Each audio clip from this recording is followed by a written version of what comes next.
మెదక్ జిల్లా నర్సాపూర్ పట్టణంలోని 13వ వార్డు 14వ వార్డులలో పలు ఇళ్లలోకి మిట్ట మధ్యాహ్నం 2 గంటల సమయంలో ఒక అజ్ఞాత వ్యక్తి బ్లాక్ కలర్ టీషర్ట్ మరియు బ్లాక్ కలర్ చెడ్డీ వేసుకుని తలుపులు వేసి ఉన్న ఇళ్లలోకి దూరడం జరిగింది. బబ్బూరి పోచయ్య ఇంట్లో నిద్రిస్తుండగా తలుపులు నెట్టుకుని ఆ అజ్ఞాత వ్యక్తి ఇంట్లోకి దూరడం జరిగింది. తలుపుల చప్పుడుకి పోచయ్య నిద్ర నుంచి లేవడం జరిగింది. అప్పుడు పారిపోతుంటే పోచయ్య అతన్ని పట్టుకుని చుట్టుపక్కల వారిని పిలవడం జరిగింది. అనంతరం డయల్ 100కి సమాచారం అందించగా పోలీసు వారు వచ్చి అతన్ని పోలీస్ స్టేషన్ కు తీసుకువెళ్లడం జరిగింది. అతని అవతారం చూస్తే చెడ్డీ గ్యాంగ్ కు సంబంధించిన వ్యక్తిగా అనుమానం కలుగుతుందని పోలీసు వారు అతనిపై వెంటనే చర్యలు తీసుకోవాలని సందర్భంగా ప్రజలు కోరుతున్నారు.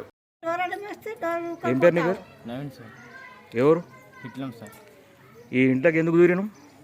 అని ఇంట్లో పైసలు కొనుక్కొని బస్కి రాలేవా ఇంటికి కొనికి అని. అంటే డైరెక్ట్ ఎవరు ఇంట్లో అంటే వాళ్ళ ఇంట్లో దూరుతావా? అంటే నేను పోలేనన్నా. ఇప్పటివరకు నేనే చూసిన 2 ఇళ్లలో దూరినావు ఇప్పటివరకు. బెదిరిస్తే పారిపోయినావు. నేను పోలేనన్నా. ఎంతసేపటి నుంచి తిరుగుతున్నావు ఈ గల్లీలను?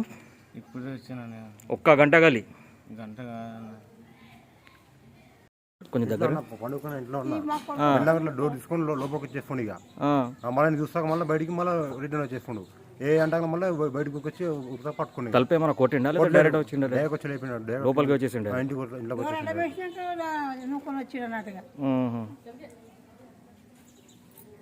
మరిన్ని అప్డేట్స్ కోసం మా ఛానల్ని సబ్స్క్రైబ్ చేయండి.